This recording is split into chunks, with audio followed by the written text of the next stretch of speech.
Hello, my name is Dr. Nicole Pruitt, and I serve as Director of Programs and Partnerships for Community Engagement here at the University of Alabama Center for Community-Based Partnerships. I'd like to welcome you today to our webinar series, Healthy Conversations. The goal of Healthy Conversations is to provide resources to the faith community in support of activities for Alabama residents to gain and attain higher levels of health and wellness. Past discussions in our series have focused on home gardening and nutrition, HIV, and COVID-19. Today, we will be continuing a conversation started by Mount Pilgrim Baptist Church called Let's Talk. Too often, families leave no written instructions concerning the final wishes of their loved ones, perhaps because they do not want to talk about chronic illness, dying, or even death. Members of Mount Pilgrim Baptist Church in Tuscaloosa recognized this problem a few years ago and hosted Let's Talk to provide information to their congregation concerning advance directives, wills, and hospice care. Today, we will continue the conversation with 3 guests to explore ways in which dietitians should account for cultural differences regarding end-of-life care. I'm so thankful to be joined by Zev Goldberg. Zev is an undergraduate assistant here in the Center for Community-Based Partnerships. Zev is studying public health and psychology. Zev has organized a number of our Healthy Conversations webinars, and he has further plans to become an epidemiologist or a public health analyst. So we welcome Zev to the conversation. Mrs. Sheila Lee is a retired educator and school administrator, working for 28 years in the Bibb County school system as both a high school teacher and an elementary school principal. Mrs. Lee worked 10 years with the Family Guidance Center of Alabama Kids and Kin program as the child care partner for Tuscaloosa. Mrs. Lee is a graduate of Stillman College with a Bachelor of Arts in English and a graduate of the University of Alabama with a Master of Arts in Special Education. Mrs. Lee has received additional educational and certifications at not only the University of Alabama, but the University of Montevallo. Mrs. Lee is a member of Mount Pilgrim Baptist Church, where Pastor Frank Kennedy Sr. serves, and she serves as the Sunday school superintendent there, as well as the Sunday school teacher for senior women, ages 50 and older. Sheila has served as a Saving Lives advocate for several years, and we are so thankful for the connection and relationship with Sheila in the community. She is a wife, mother, and grandmother.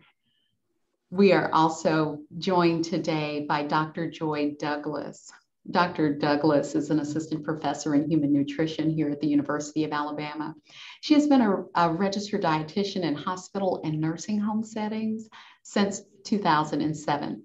Her research focuses on providing quality nutritional care to older adults, particularly those with dementia.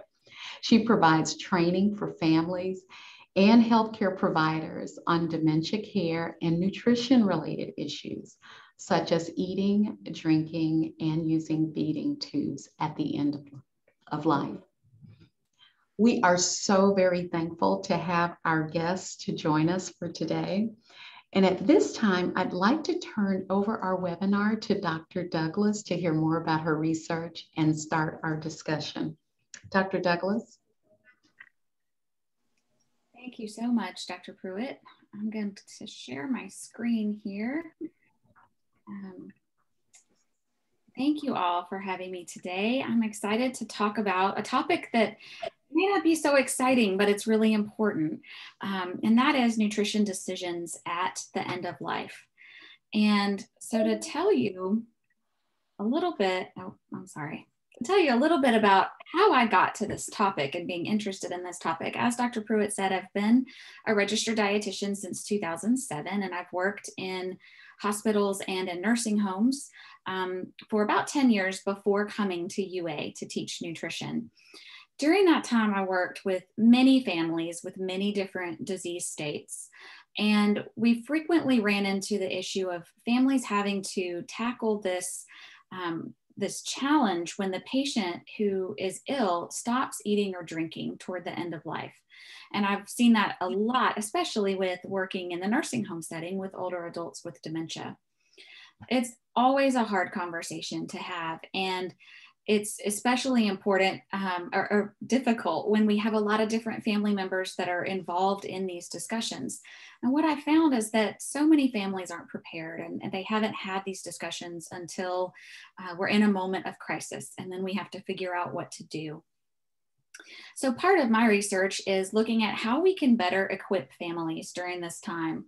And I think it's particularly interesting from the nutrition perspective, because food takes on different meanings besides just providing nourishment to our bodies. It's normal in terminal disease or terminal illness for food and fluid intake to decrease. And this can be related to a lot of different factors, but some of the main factors we see are that the patient is in pain or they're uncomfortable, they've lost their appetite, they may be dealing with multiple medications and treatments, and those side effects can really impact their appetite. And then a lot of times in terminal illness, there's depression as well, which really impacts appetite.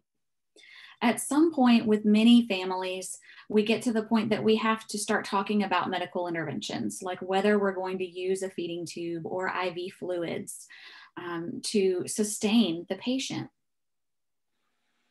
In general, our medical guidelines are limited to medicine. And so they say, if the patient's not going to improve, then feeding isn't really going to be helpful.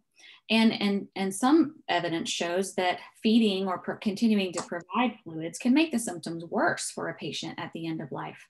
And so in general, the medical guidelines support a patient making their own decision to stop eating or drinking when they're ready. That gets a little complicated though for our family members, because in our culture, food equals love, and food is how we know caring, support. If you think about what we do together on the holidays, what we do together at church gatherings, when there's a baby and it's a happy event, when there's a funeral and it's a sad event, we get together and we eat.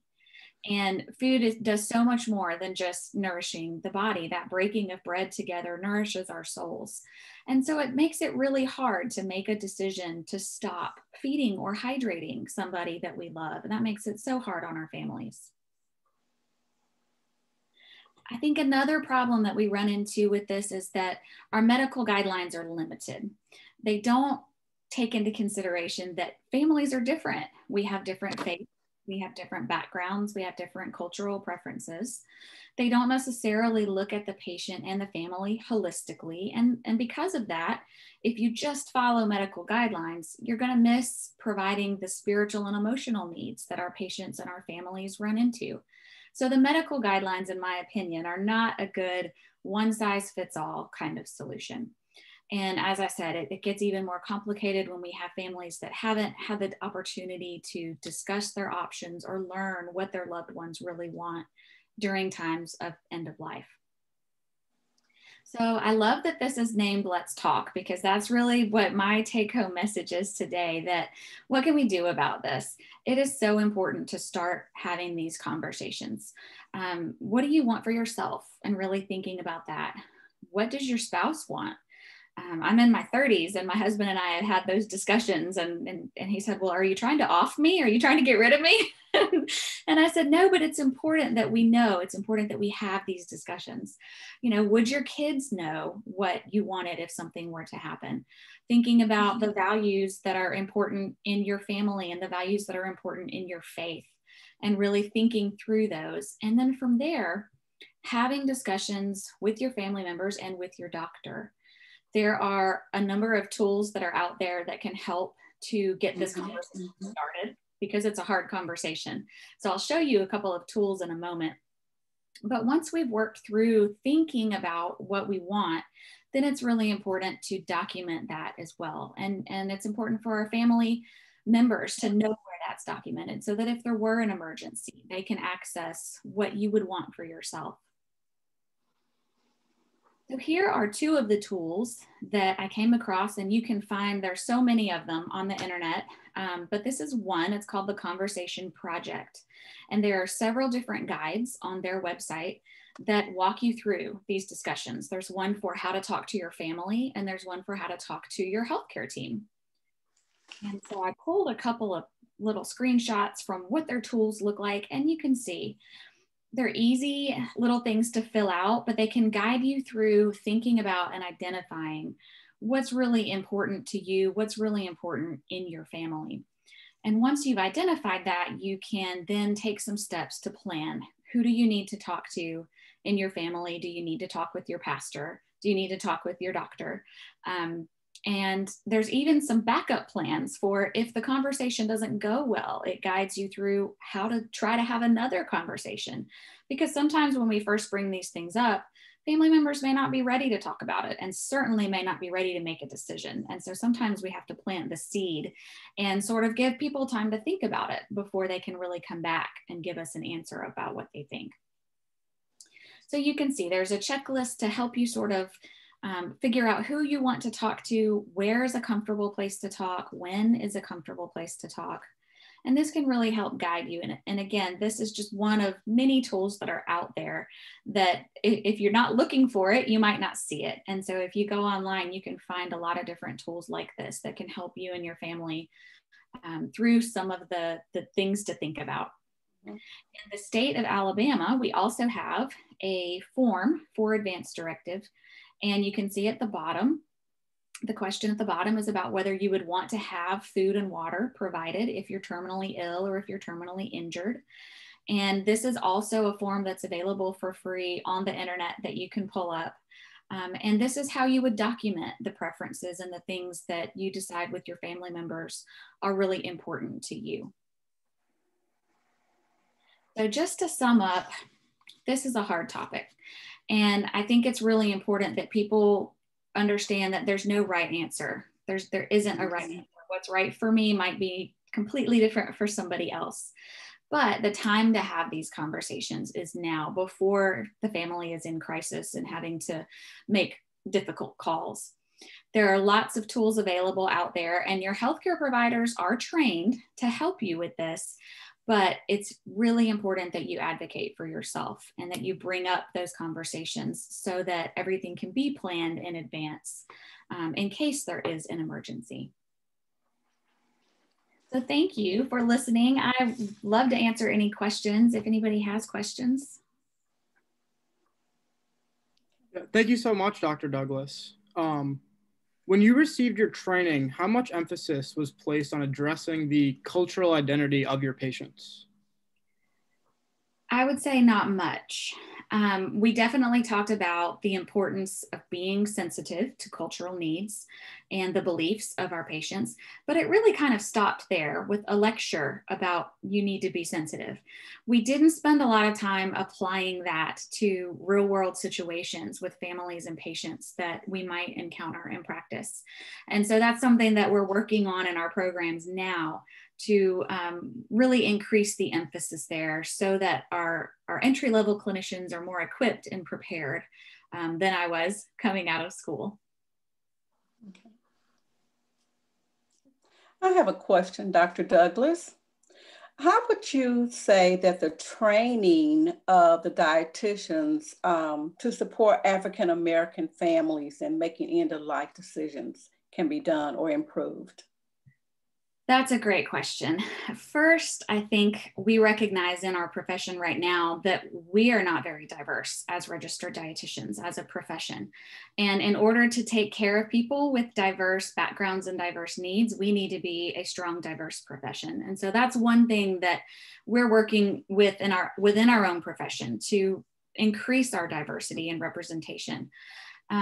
Another thing I think for training for dietitians is not to focus on trying to make students memorize the cultural needs of every culture they may come into contact with. And I think if we do that, they're going to just be memorizing facts and it's not going to be meaningful. I think more importantly, if we can teach our students to ask the right questions so that they know the questions to go in and ask patients and families patients and families will tell us what they need if they're given the opportunity to voice what their concerns are. And so I really want to focus on training my students to ask the right questions and give the families opportunities to communicate their needs. And sometimes asking those questions is a difficult thing because they're hard questions to ask and they're uncomfortable. But I think if we can get our students to practice asking those questions and learn that piece, then when we hear what the family needs, we can accommodate the needs of those families. Okay, thank you. If you could offer any piece of advice to clinical dietitians regarding what you've learned about differing cultural expectations, what would that advice look like? I would say go in with an open mind, ask questions, and then be quiet and listen. Find out what's important to the patient and the family, and then collaborate with the healthcare team to do everything you can to make that happen. Families may not make decisions that are consistent with your own, and that's okay. But looking at the patient and the family holistically is really important to make sure that we're not just viewing the person as a medical case, but we're looking at all of their different needs. And I think listening is a really important piece of that. Thank you. Dr. Douglas, making end-of-life decisions can be difficult for all of us. So what advice would you give to a patient and his family on making these decisions, starting the conversation, and what role do you think the faith community can play in helping families get the right information and make the right decisions? I think it's important to stress when we bring up these conversations, especially when we're asking our elderly loved ones what their preferences are, that we're coming from a place of wanting to honor them and wanting to honor their wishes, even in the dying process. And the only way that we can honor our loved ones is if we know what their preferences are. And so it's important that they tell us those things. But emphasizing that we're coming from a place of love and honor and respect, I think that does help to make it easier. I also think the pastoral and the church support is huge here. And I've heard from some families that, you know, they don't want to have this discussion with their doctor until their pastor is present with them. And so I would encourage families that if it's important to you to have pastoral support there during those discussions, let your medical team know. And bring your pastor in. If you need your church community around you for those kinds of discussions, I think it's important to let the medical team know, because again, they're focused on the patient's well-being, but they're mostly focused on the medical side. And sometimes it's easy for us as the healthcare team to forget about the other needs that are there. So I think being an advocate, if it's important for your faith to be a part of this discussion, to definitely let your medical team know that, so that they can make accommodations to include your pastor or your other people of support in your community in this process with your family. Okay, thank you.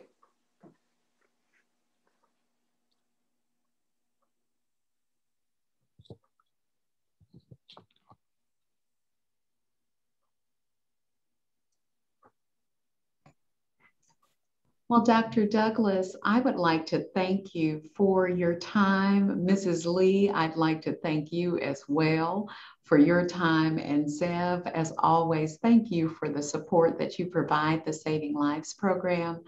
Today's conversation, the continuation of a conversation, has been really beneficial. And so thank you for spending this part of your day with Saving Lives. We know this information will be beneficial for our network. Thank you very much. Thank you. Thank you.